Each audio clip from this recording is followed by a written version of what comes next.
All right, y'all, a good buddy of mine just brought over this 1989 Chevy 1500 four-wheel drive single cab truck. It's been sitting for a number of years, but we're gonna try to get it running this weekend.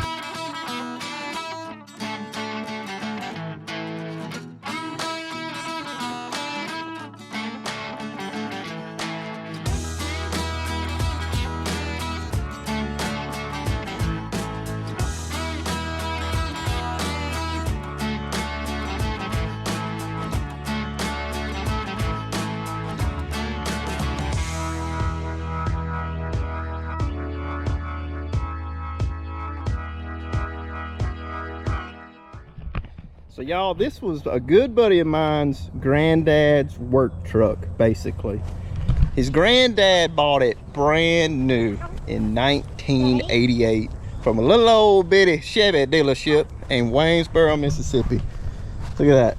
Ain't that freaking cool? Cooley Motor Company, Waynesboro, Mississippi. It's got the old authentic truck tag.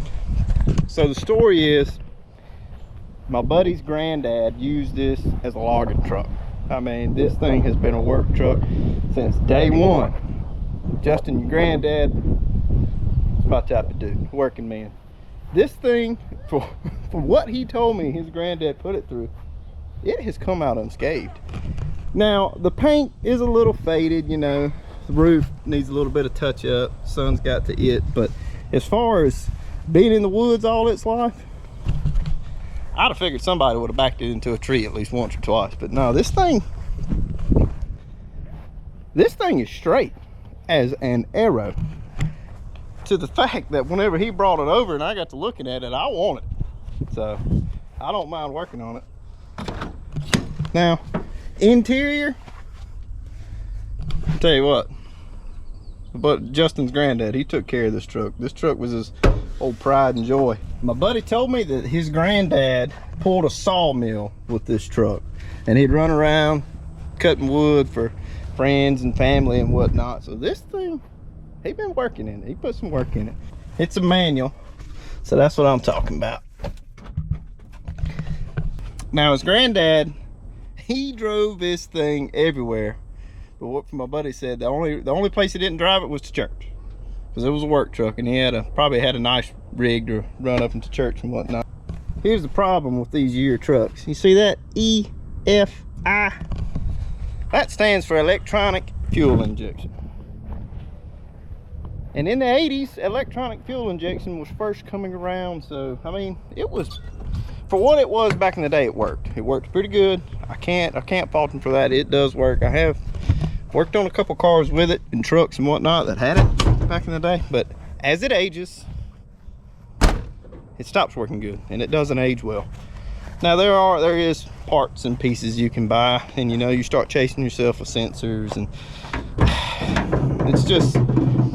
it's easier to just put a carburetor on it. So my buddy, he hit me up about this, and well, he wants to put a carburetor on it. So I said, well, I got some stuff I'll give you. So we're gonna put a carburetor on this rig and see if we can get it moving for as cheap as possible. I'm talking about used quadrajets, used intake manifolds. We're not getting crazy, you know. We're gonna see what we can do about getting it running, because right now, you know, it's not. And we could probably spend the money and do some research and figure out what's going on with the EFI, but it's just easier to just throw a carburetor on it. It's basically a small block Chevy. The only thing we have to look out for is the 4 inside bolts for the intake manifold. They're drilled at a different angle. So I have an aluminum Chevy intake manifold off of the Camaro. We might have to get creative with that, but now if we run into a problem and just have to back up and punt, you know, there is options that we can go, but I think we're gonna be all right. Now, before we get too crazy, let's get this air cleaner off, throw a little bit of gas down the neck, and just see if it'll spark off. You know, let's make sure we ain't got no rod knocks, no bearings messed up, nothing, you know. My buddy, he said it's a good truck. I believe him. So, but I mean, it's nice to know that it was running before you took it apart. So if it'll run before, if you do everything right, it'll run after. In my mind, that's how it works. Not drop these nuts down in the engine for one.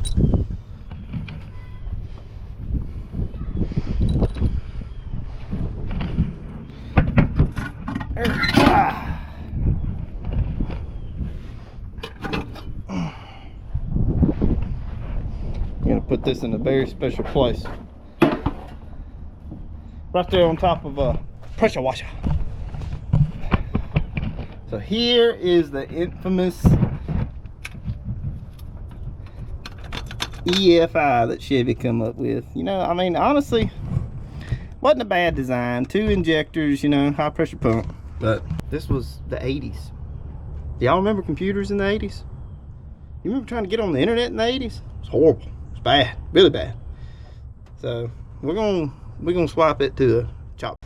All right, so the first step of this project is gonna be fixing this right here. Now my buddy, he did get me a new cable, but I ain't gonna lie to you, I don't feel like crawling around underneath it today. So I have some lugs. Make sure we got plenty length. We do. And we gonna lop all this off.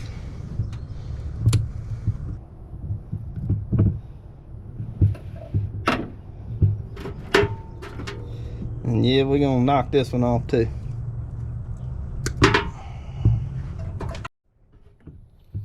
Got that one stripped back, got some fresh copper. We're gonna do the same over here to this one. We can get a measurement on our lug here. That old razor blade out. Yep. Good fresh copper. Now let me tell you what, you don't know why I did that? Because imagine trying to shove that into a lug. Ain't gonna happen. I'm gonna go ahead and throw that on here. Now, you technically do need a crimper for these, but I'm going to show you a trick that has worked for me in the past, and I'm going to keep using it because I ain't buying a crimper. Find you a nice solid piece to rest a hammer on. Wow, how it work? It can wow. We got one hammer there, we got another hammer right here, and beat on it.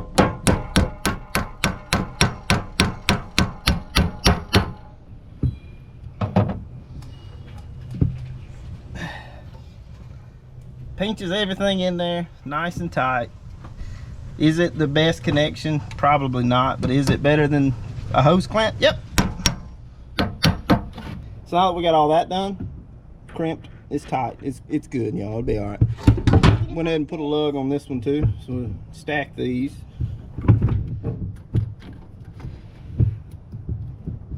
Stack them and rack them. This is going to be our smoke test. Levi, do you hear anything sizzling?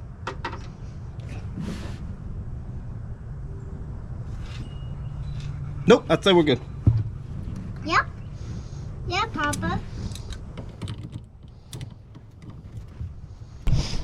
Now, usually I would put a wrench down on the crank, make sure it spins, but my buddy told me that it does spin over free, so we know that. Have a key? But do we have a key? Papa. I think we got a dead battery. Let me go get my meter, we'll check the battery. Hopefully it's just dead. It's not. Probably can't see that, but it says 12.55 volts, which should be plenty enough to spin this thing over. So we're gonna start checking grounds, I guess. I mean, it's the only thing I can think of. I mean, this vehicle is stock, you know, so I mean, it should just work. I don't think this is a problem, but we're gonna do it anyway. Got my little handy dandy battery terminal cleaner up device.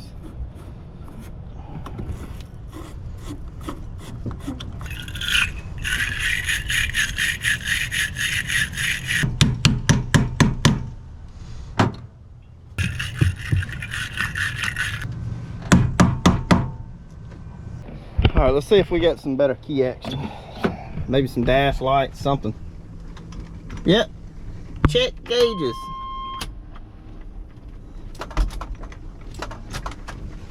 Still got a bad connection. Went ahead and disconnected the fuel line. My buddy said he put a new pump in this rig, trying to get it to fire up, and it never would fire up. So we're going to see if we can get some gas out of it.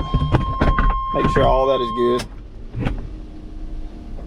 It should be priming right now. We'll see if we got some in the little bottle.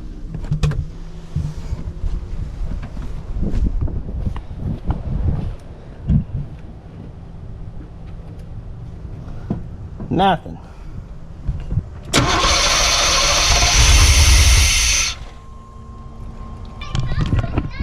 Did y'all hear that? This baby just tried to fire right up. Man, that's freaking awesome. I swear I wish we had some more TBI crap and I could just throw on it and it'd be done, but you know, we don't. So we're gonna have to go through the process of swapping the intake manifold. Hey, but we know it runs, and it sounds like it runs pretty good. And I'd say the fuel pump that Justin put in is, she pumping. Now, I don't understand why it didn't prime. That doesn't make a whole lot of sense. It should have at least put some in there for a prime, but I mean, whenever on key, it tried to fill it on up. So now, we got some weather rolling in, so I'm probably gonna push it up under the bay right there and get to ripping it down. It's the only thing to do. Hey, y'all, check out what I just found. This is freaking awesome. Look at this.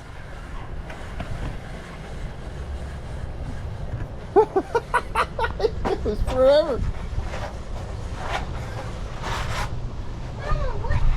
So this light is for whenever you want to work on the truck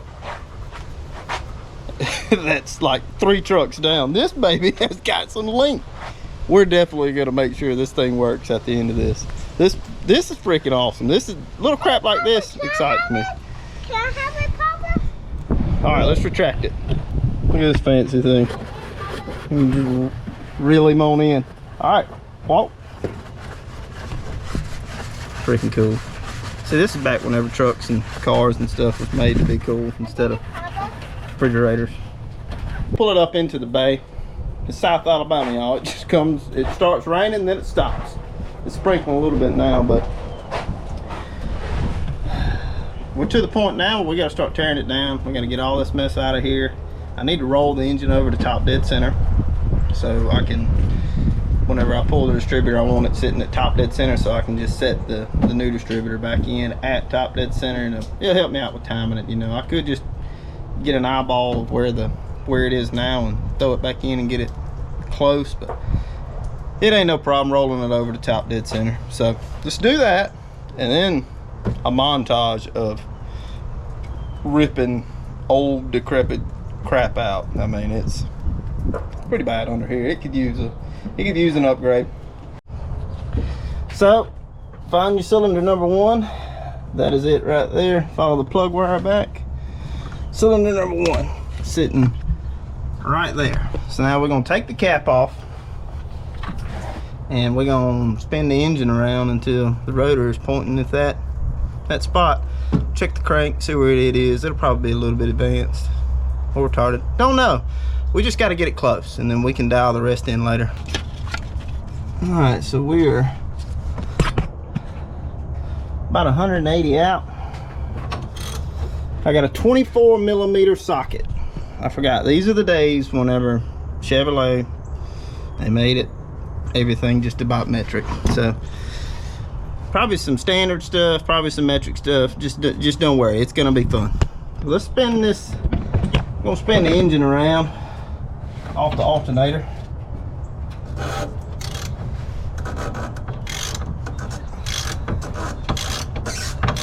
And I know it's real hard for y'all to see, but you can just barely see that line on the 0 mark. And if we come up here, you see where our number 1 post is. Check it against the rotor button, and it is dead on. Now we got all the water drained out of it. Let's just go ahead and rip this intake manifold off, this distributor out, get everything out of the way. Start trying to get everything cleaned up so we can figure out what we're gonna have to do to get the new intake manifold on.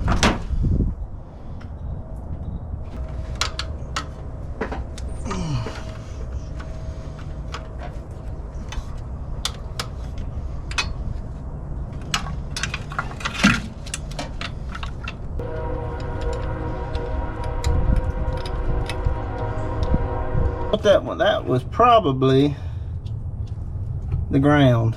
It probably went over here to the thermostat. So this is the water temp sensor. We need to save on it. That's the water temp sensor. We're gonna try to reuse it. I mean, if it works, it'll work. We'll try it, you know. I just need to probably get a piece of tape on this and remember that this is the plug for the water temp sensor so we don't lose it. All right, so what I've done here is I've just gone through and just, I mean, could you figure this out? Yeah, but leave yourself a breadcrumb trail. It's easy to do now. Alternator, maybe the water temp. I was thinking this one might be the water temp because there is a sensor down there on the side of the head where water temp sensors for small block Chevys usually go. I don't know, we'll figure that out later. Then, you know, you got the AC compressor, smog pump. Just leave yourself a breadcrumb trail. Now I'm gonna get all this crap fished out and then we can really start tearing stuff down. Go ahead and unplug that.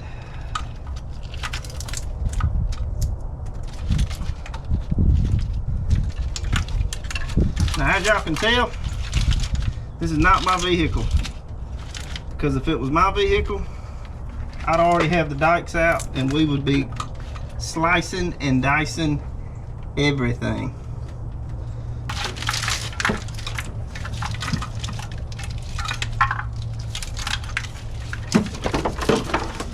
Bend all this over and out of the way.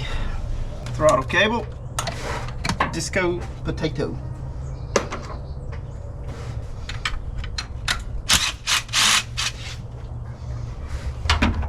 So all this crap is going to run that's your manifold absolute pressure, probably something else. I don't know. It's part of the brains of the situation to run this rig. We don't need it anymore. It's just overcomplicated and quite frankly looks like crap. So while we're here and going this deep, we might as well get rid of this smog crap. So what I think I'm going to do is take off all these lines and then I'll get them into the shop and I'll cut them right here and then just weld them up and make a bung and then delete the line that goes all the way around. Then we'll take the hose off of what goes to the smog pump, but we have to leave the smog pump because it is crucial to the serpentine belt running. Can't get rid of it. Alright, so now that I'm good and exhausted, that EGR mess tried to whoop me. Golly, everything was froze up, but it's all out. Hey, this is the great state of Alabama. We don't care about that mess down here. So let's vacuum all the years of dirt and trash and leaves and oil and whatnot out from around the intake manifold now that we can see it because there aren't hoses and things going everywhere. Let's get all that mess out and then we're going to pop this intake manifold off, see what it looks like on the inside. You can already tell, I forgot to show y'all, no thermostat. So Justin, is this a race truck or something? I mean, what's going on? Why no thermostat?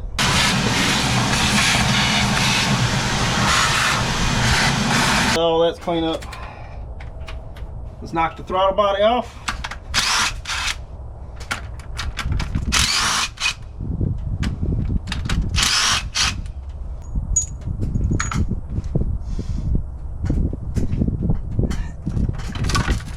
Alright.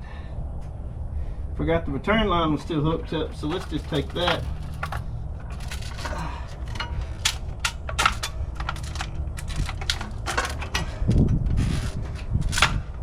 I guess it'll never go back in where it needs to be. Perfect. You know, I just remembered why I've never been a great big fan of working on trucks. Because you almost have to be suspended from the damn roof, laying this way to work on the dadgum things. Because you have to have a step stool to get you up to the side. And then you leaned over the whole time. All right, got all the bolts out.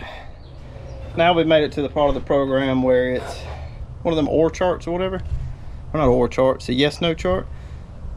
If you can say yes, there's something that can fall in this engine and make me have to pull it all the way apart, get it out of the way. So all this crap gone. Them nuts and bolts up there, I'm gonna clean up the whole cow. Cause the last thing I want to do is pull this intake manifold off. One of them nuts or bolts or anything like that go. Probability of it getting in somewhere where it would cause some harm is extremely low.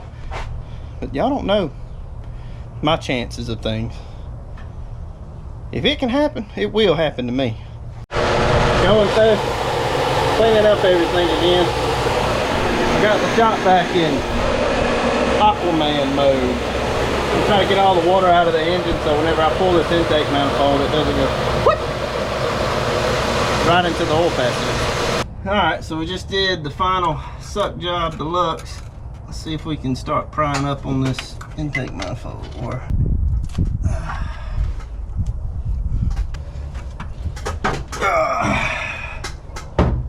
there you go. Now that's off. Not a bad looking old girl in here. I mean, it needs to be cleaned up something fierce, but she don't look bad. All right, so I got everything somewhat protected. Now it's time to do the old razor blade scraping. It's not fun. Y'all don't care to see it, but it has to be done. So I've got napkins shoved in each of the intake runners, and I've got a bunch of napkins right there in the lifter valley to keep all the contaminants out of this engine while I clean up all these surfaces. It's really boring, you know. You take your scraper and you scrape along and then brake clean, and then, you know.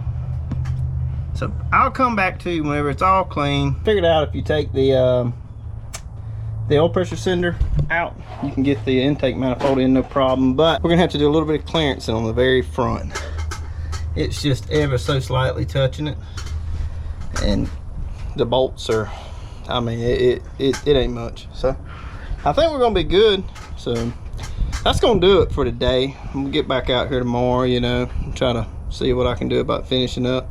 Still a good bit of work to do, you know. I'll have to get creative with making some spacers or washers for the 4 center bolts. It's gonna take time. I gotta do a block off on the heat riser, whatever you want to call it. So this is a process. I mean, it's not, if you had everything just sitting here ready to go fresh out of a box, you could do this in a day, but I'm trying to use old stuff and be creative and come up and use used stuff, so it takes a little bit longer. So I'll see you in the morning. We'll get right back on this. All right, we are back. July 4th has come and gone, you know. Yeah, it's been a week. It has been a week since I've worked on it, but we're back. And we're gonna take this back off, and I'm gonna knock a corner of this bad boy off and see if it'll fit better. Usually I'm working in the shop, but y'all, it is 182 degrees in that shop today. That tin roof, you could fry an egg in there just sitting. So I've pulled out the intake manifold, and you can see this corner right here, and you can see where they cut that one off from the factory. That's basically what I have to do, and it should fit close enough.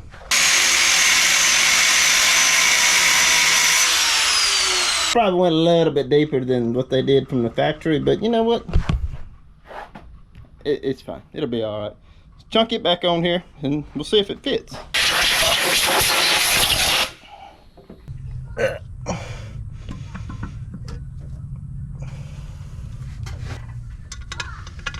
A couple of them started, so it can be as accurate as possible. All right, I haven't showed a whole lot of this because, well, it's miserable. The intake manifold is almost in. I've got these 2 bolts in the middle started, and I'm working on this side right here. You can tell how much I'm having to take off, but I mean, there's still some meat there left for it to clamp onto.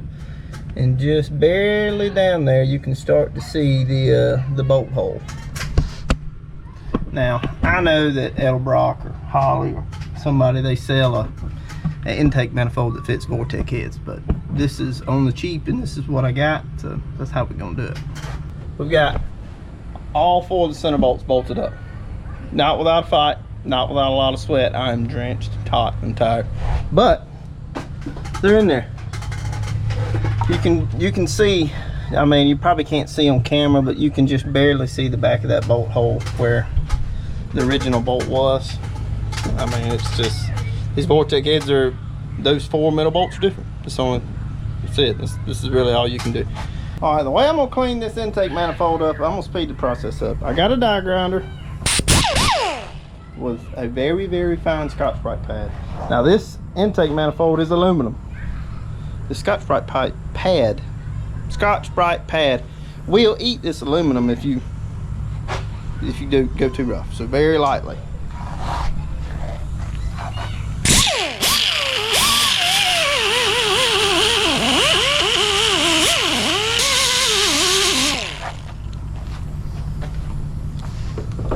So I'm gonna go through, clean this bad boy up, and probably put some paint on it just to cover up the grease, really, you know. I get a stand rolled over here.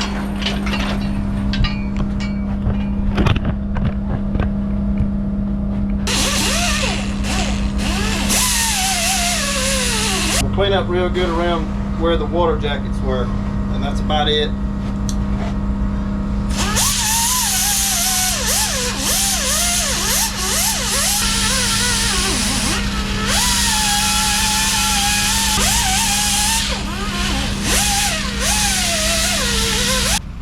And that's what it did look like. Yeah, this thing was pretty well used, but it's free. It's free, Justin. Remember that.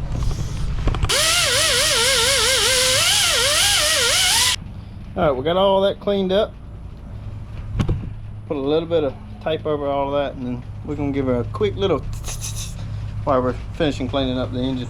There's one more thing I forgot we gotta do. We gotta cover up this heat riser, whatever you want to call it. So I've showed this trick before. I don't know if I showed it on actual long videos, but get you some dirty hands and a piece of paper. Hold it tight now. Dirty hands and a piece of paper, and do you a little rub like Indiana Jones did whenever they were in Italy and then they got chased by that boat. There we go. Perfect little template. Got the 2 bolt holes. Transfer that to a piece of 3/16, and we're going to block off this heat riser right here. This is where exhaust comes through, and there was a, I don't know, it was like a valve or something that would let exhaust gas recirculate. We don't want any of that. We're deleting it. Trace it out best we can. Not going to be perfect, but it'll be good enough. So while we just got this traced out, so we're good here, let's go ahead and paint the intake manifold. And while we're building this will be drying.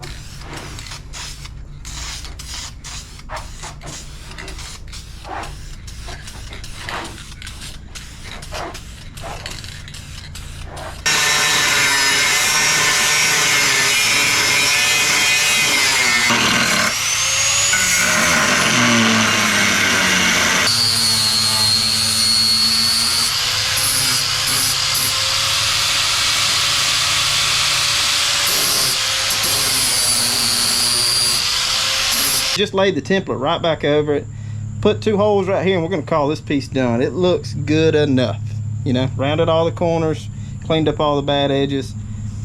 For a quick little 5-minute deal, I'd say that's good. I'm gonna go knock 2 holes in it. Got it. 2 holes drilled, cleaned it up with the old die grinder, and somebody's cutting grass right now.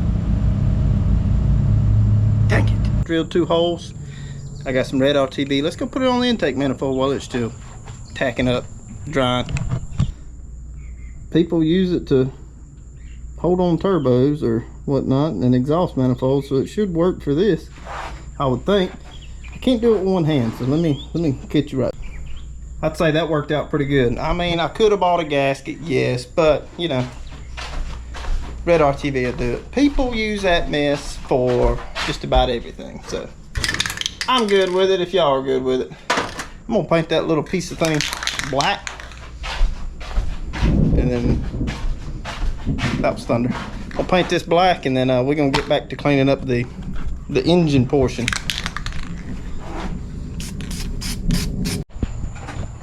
All right, I think that's gonna do it for tonight. I went ahead and I cleaned up everything. Razor blade, vacuum cleaner, got it all clean, brake clean, you know. I thought about showing it to you, but Y'all seen people scrape dirt off with a razor blade and then clean it up with brake clean. That's ready. We're gonna let that sit for tonight.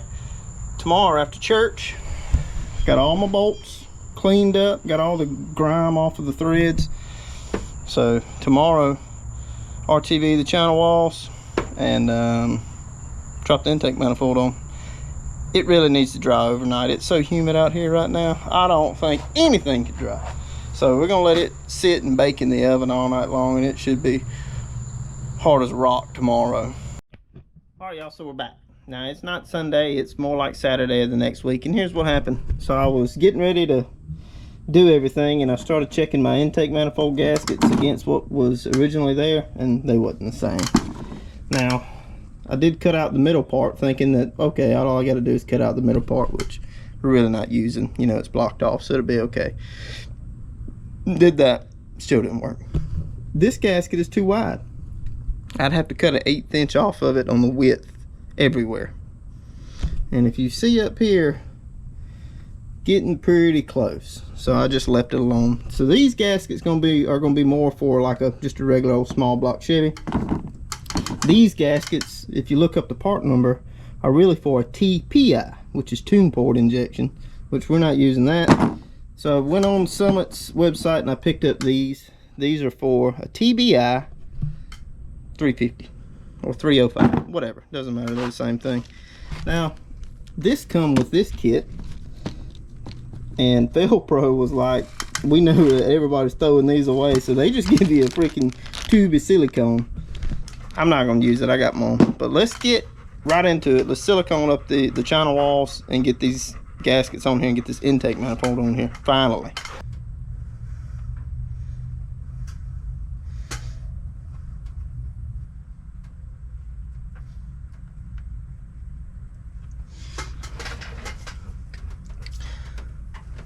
Put you a good little bit in the corners, and we're gonna do a nice little thin coat around the water jackets. That's gonna serve two purposes. One, to hold the gasket on, and two, help seal up the water jackets, because we don't want them leaking. So this is rear and this side up. It's kind of hard to mess this up, but I mean, I'm guessing you could if you tried. Go ahead and get that stuck on there. Get all your bolt holes lined up.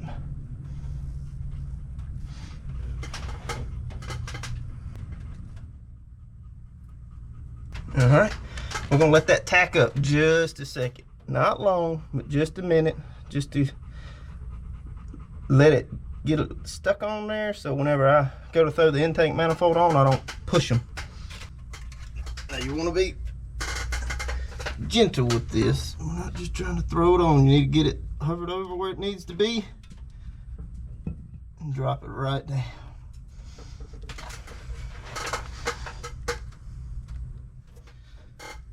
Oh yeah, that's a good plump right there. Now I'm gonna start the 4 inside bolts first, just because I know they're gonna be the most aggravating.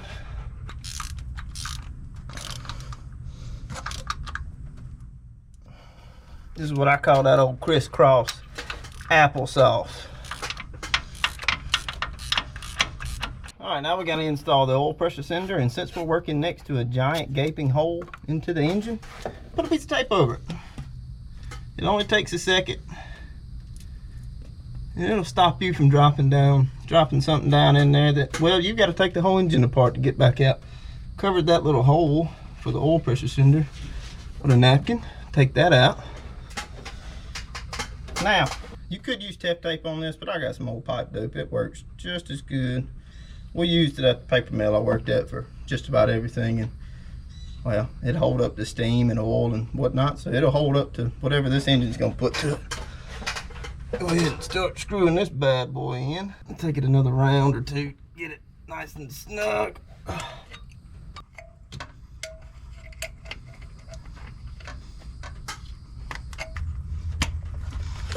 All right, oil pressure cylinder plugged out. What I've done here is I'm getting ready to install a distributor. I went ahead and I picked cylinder number 1. So I'm gonna point my rotor right here, and that lines up with that post. Now I'm thinking that that's going to be okay, the vacuum advance, and I want the pickup for the coil and everything on this side. Now, will we drop it down in there and maybe find an issue and have to swap a post? Maybe. But the thing about it is it's pretty simple. Just make sure whatever one you pick is set up for the spark plug of cylinder number 1, and just follow the firing order around and it will work. It's very simple, but it's very easy to mess up too. So let's go ahead and stab it. Now, since this bad boy has never been installed in anything before, I've just got some valve train assembly lube. This is just to make sure it's not dry on the first go around whenever it mates with the cam. Just gonna put a little bit of that on there.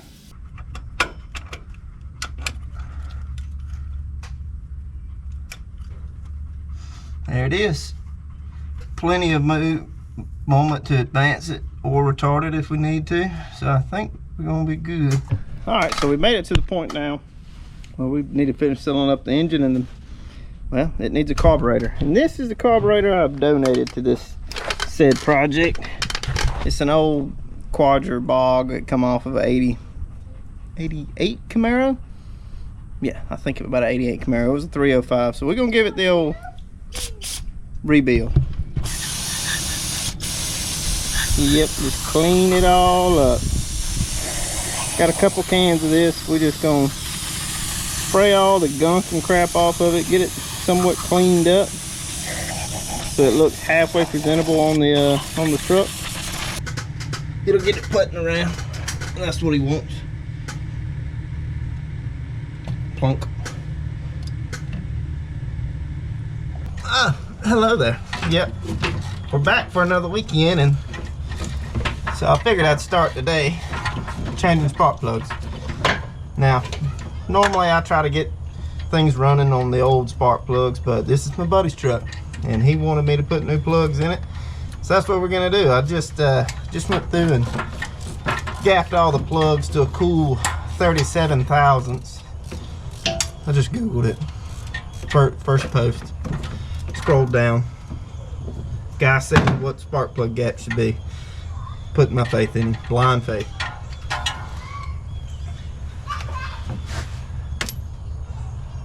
These are some old ACs.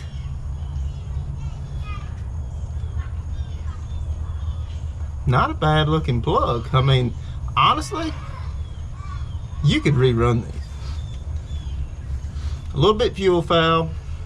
I'm guessing that TBI wasn't running great because it is a little bit fuel fouled. But we gonna throw these old Axles in there. They'll do a good job. Good, decent little plug. I've used them a couple times. They're not, I mean, they're not a high performance plug. They're good enough. They'll work. So let's get all these changed. Just a minute, I'll be back and we'll start trying to do a fuel system. So we got all 8 plugs changed. Wasn't too bad. I mean, just the fact that you're leaning over a truck. All 8 plugs, they didn't look bad. They were all evenly fuel filed. You know, one had a little bit of rust on the inside of it. It's probably the cylinder that was open for all the years it's been sitting. We know this thing spins over free and it should be all right. Got all new plugs in it. Now, I'm tired of cutting myself on these sharp little edges for these EGR exhaust gas deletes. So I'm gonna weld these up real quick and grind them down, roll the edges so they're not sharp as razor blades.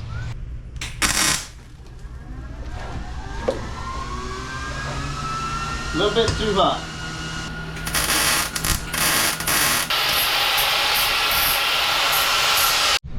Now it might be hard for y'all to see to get this thing to focus, but there is one messed up thread at the very beginning and it makes it a little bit difficult to start. So I'm gonna take this old triangle file here and clean up that thread. I don't know if y'all have ever seen this or not, but this does work. You can clean up threads a little bit. Yeah, I mean, I ain't gonna rethread it, but I will clean up this one just to get it a little bit easier to start and come back out. Yeah, so you could not do this before. This thing would not start. I mean, it's still a little bit tight, but earlier the first thread was a pain in the butt to get in. But now we can get the old wrench-a-roni on it get it tight, and then we'll have these exhaust ports blocked off. We won't be dealing with that carbon buildup anymore. Now there are a couple things we need to rescue off this old intake manifold. We're going to need this. It's the water port, whatever you want to call it. And we're going to need this water temp sensor. I don't know if the dash uses this one or the one on the side of the block that's over here. We're going to rescue it anyway. We also need the water neck. I got it loose, so we're going to get it off. Clean it up. 3/4 wrench right here for this water temp sender. Knock it off. Save on that. And we'll need this 7/8 wrench right here. So we got everything cleaned up. Let's throw a thermostat in this rig. I got me an old gasket. This is a water temp sensor. Like I said, I don't know if that was for the computer or if it was for the dash. So probably the most important part about swapping one of these trucks from like TBI to Carburetor is you got to figure out how to get the fuel to the carburetor. And I told my buddy to get a regulator.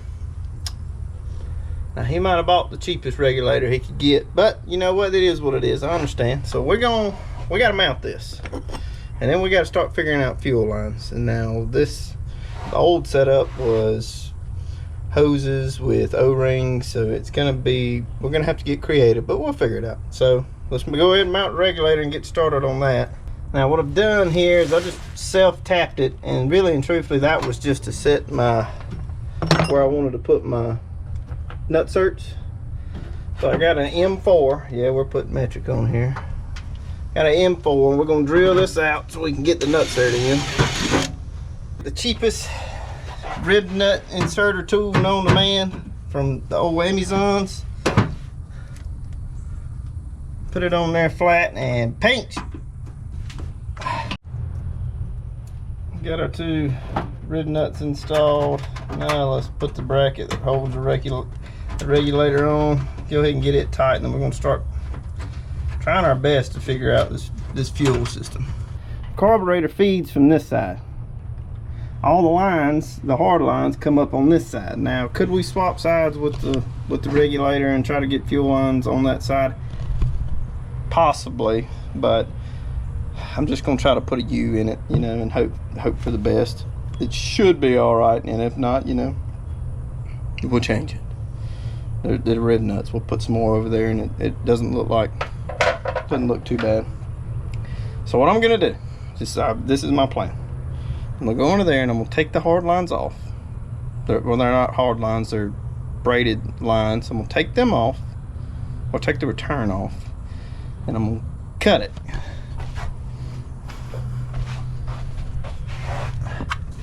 So you see how it's got a U in it? I think I'm gonna cut it about right here and try to flare it and turn it into a, I don't know, basically a steel braided hard line with a flare right here, so we can put a hose and a worm clamp. This, I almost want to cut the fitting off and just use that as the barb, so we'll see. All right, we got the old OEM fuel lines out. It wasn't too bad. One nut was a little froze up, but we got it out. Now, these things have had gas in them for 30 years. So if we're gonna do any cutting on them, it might be smart to at least flush them out a little bit with water. Let's just be honest here. We don't want to go up in a ball of flames.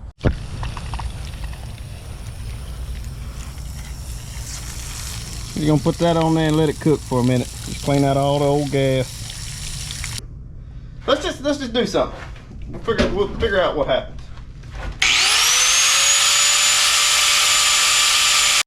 Scratch that plan, that was taking too long. Cut the damn thing off. We're just gonna put a flare on it.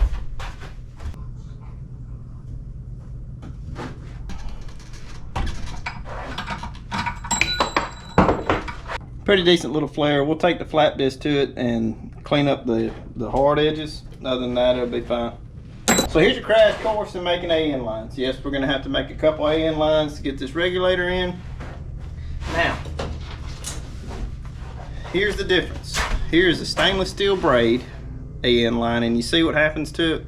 Now I have to do about the same thing, as I need a hose clamp on one side.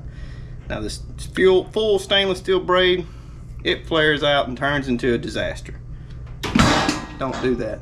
That's why I usually stock this nylon style black braid. It doesn't flare out as bad, it won't poke you as bad. Yes, it does have some stainless steel on the inside of it, but whenever you put a hose clamp on it, it doesn't just go and poke you every time you try to work on it.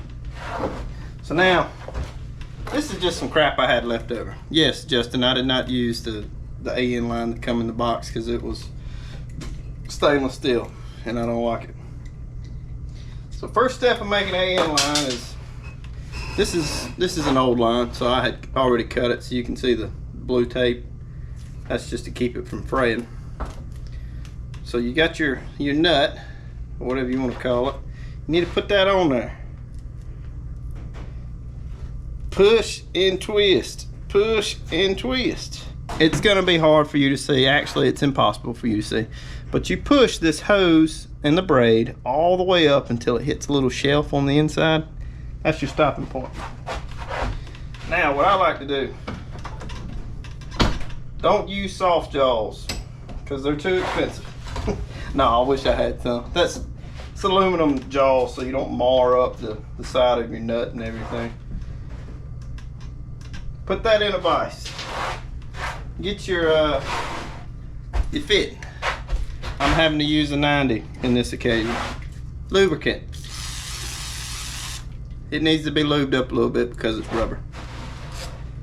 Spray some in there. Doesn't matter. Put that in here. Start turning it in. All right, now you're gonna need an AN wrench, also known as just a regular crescent wrench. Here's the important part. If you don't take anything else from me, take this. Hold this hose and push against it, because this, running this fitting in, is trying to push the hose out. Keep pushing the hose in. Get your old wrench and just run her down. There you go. I run them all the way down and bottom up. Depends on which brand of AN line you're using. These like to be sandwiched and run all the way down. Some of them, there's a little bit of gap there. I don't know, just read what you buy. This is some cheap eBay stuff. I mean, it works good for some fuel line, transmission cooler lines, you know, oil cooler lines. It's decent stuff. You can spend all you want to spend on AN lines, so just get okay stuff. Alright, so now we need best guess measurement. Make it look halfway uniform. Right there. What I use to cut AN line is cutoff wheel. It's moving fast enough that it doesn't catch stuff and start to fret. Now I always tape it because this is going to keep it from this end turning into a disaster.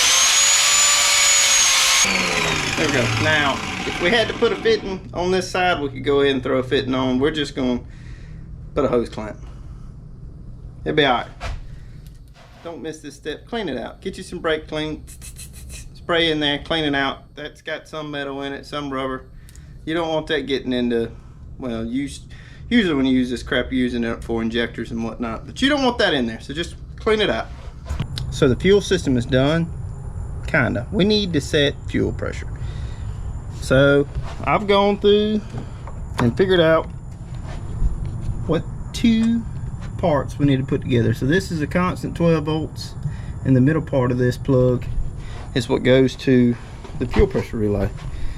So I've got this ORB fitting in here, and this is going to act as my pressure going to the carburetor. Now I have it plugged off because I'm setting this like the floats are closed.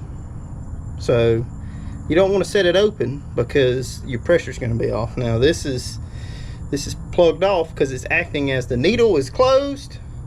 It's not allowing any more fuel, and now we need to set the fuel pressure. So we're gonna run this down. It's sitting at about 60 now. We're gonna try to run it down to it reads about 4 or 5 somewhere. We're gonna step down to about 40, At most we need like 5. So we're just gonna keep on turning this down.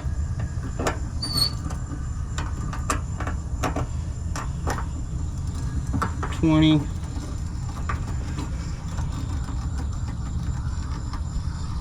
There we go.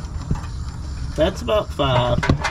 So for the most part, this fuel pressure regulator it's not doing anything at all, and that's what we need. About 4, 5, maybe 6 psi is all a carburetor is going to need to function, because any more than that, as soon as the needle tries to close, you're going to blow right past it and you're just going to flood your carburetor. So now we can set up a line from the regulator to the carburetor and see how it acts. So we're back again. It's Saturday morning. Now, I'm not gonna lie to you, I've been doing a little bit of work without you because the stuff I've been doing has just been tedious. I went ahead and I got all the vacuum lines on the carb. I set up the throttle cable. Now, I will say I had to put about a 1/2 inch in this. This is the original bracket to the truck with the TBI set up, and the original cable was just a touch too short. So I don't know, maybe the Camaro style cable would probably be long enough. Difference in brackets. I could cut the bracket all to pieces and weld it back together, but that's just time I don't have. So that'll work for now. That'll get it moving around. Set up a little spring, you know, just buttoning little bitty things up. Got the belt and everything on. Like I said, it's a bunch of crap. If you've worked on vehicles, you know how to do it. You know, we're not talking about super difficult stuff here, but now to the point where we got to put plug wires on and wire up the distributor and get ready to run. I don't know if I showed y'all last night, but this is what I wound up with for my fuel system. It started raining pretty bad, so we come out of the regulator, go through there, swoop around into the carb, and here in just a little bit we'll turn the key and see if we have pump shot and everything, see if it'll run. Fingers crossed, I'm pretty sure it will. So now we need to put on plug wires. Now I told my buddy I wouldn't roast him too bad, but he bought JDM speed plug wires. I imagine these were like 20 bucks. I can't blame him. Would I have bought them? Probably not, but this is a farm truck. He wants it to tootle around in his yard. He's not putting super expensive stuff on it. So let's go ahead and throw these on, and then we'll figure out how to get 12 volts to the distributor, and then we're gonna roll on the key. So we have made it to the point where we're gonna see if this puppy can run. There was a wire. I wanted to try to explain it, but I couldn't. There was a red wire in the back that looked like it went to the original coil that sat back there. It's a pretty thick, heavy wire. It's got voltage on it whenever you roll the key forward. So I'm thinking that's our ignition wire. We're gonna see. We're just gonna see. So I'm gonna set you up. We're gonna roll the key forward for the first time, and we're gonna see what happens.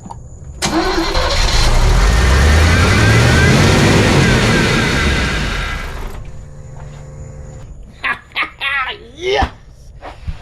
That baby's running. I don't know what's going on with the idle. I might have a vacuum leak somewhere because it just tried to rev to the moon. So give me just a minute here. Let me look at some stuff and I'll tell you what I find. Let's see what we got now. I basically cleaned up some grounds, made it to where I could control the fuel pump, you know, and that's it. Let's see if we can do something now. Little pump shot.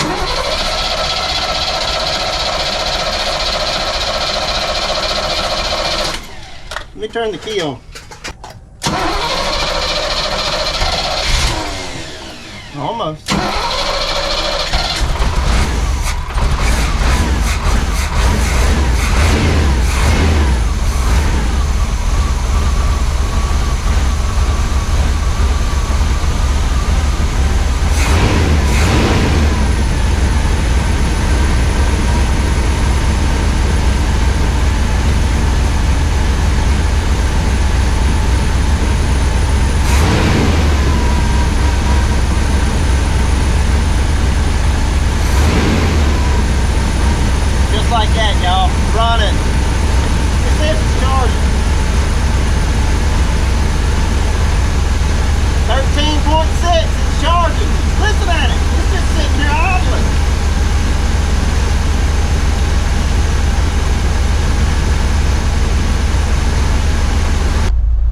60 pounds of oil pressure.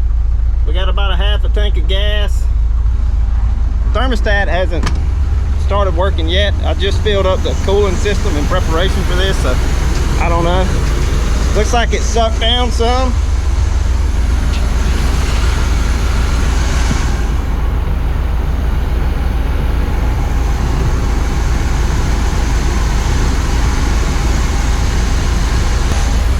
Pulled the fuel pump out of it, so it's only going to run what's in the bowl, and that's fine. We'll sit here and let it run for a minute, get some heat in it. But yes, dude, this thing went from broke crap TBI to a good old quadribog. Hey son. Yeah, you're in the video. So I had to turn it off for a minute so I could talk without the sound of the truck going. But yeah, this thing went from a TBI that wasn't running. It was a lot of work, a couple weekends, maybe sitting here running and idling. The carb needs some work. Let's just face it. It needed to be rebuilt whenever I pulled it off the other car. It still needs to be rebuilt and probably run a little bit better. But you know, as far as just getting it around in the yard, this baby will run. I'm gonna start it up here another time. See about getting it to warm up, you know, take it through a heat cycle. 60 pounds of oil pressure pretty much. So, I mean, that's pretty good for an old girl like this that's been sitting. Doesn't sound like it's missing at all. Sounds like a pretty healthy little engine.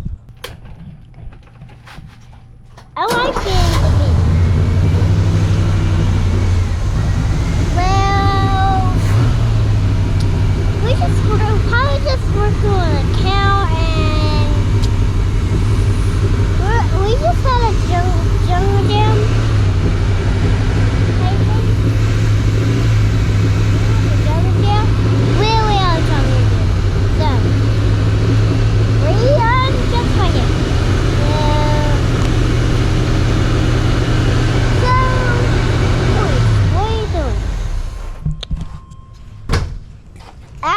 Just in a video while you was wood in the truck. Yeah. Yeah.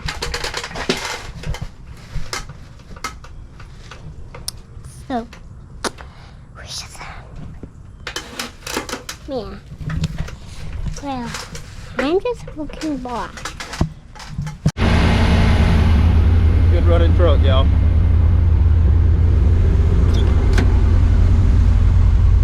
I don't think the temperature gauge is working.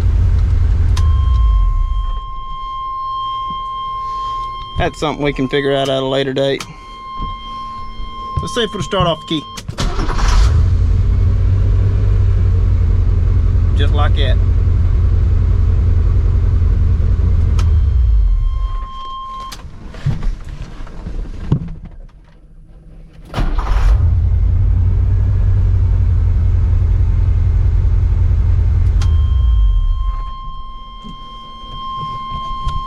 Pretty good running truck. All right, y'all, that is gonna do it for this video. Man, it has been a long one, but it's been a good one. I'm pleasantly surprised at how good that truck runs. Just talked to the owner of it, called him, let him listen to it. Fire up right off the key. Great running little truck. It's gonna need some more work. He said there was something going on with the transmission, the clutch. Hopefully the transmission doesn't need to come out. Hopefully it'll just break free and work, because that's a lot of work, and this thing just got running right. I'd hate to tear it apart. So I'll see you on the next one. We got some more stuff coming, you know. I think we got a couple more wheel it runs gonna be happening here real soon, and we've got the Camaro to work on. So I'll see you next weekend.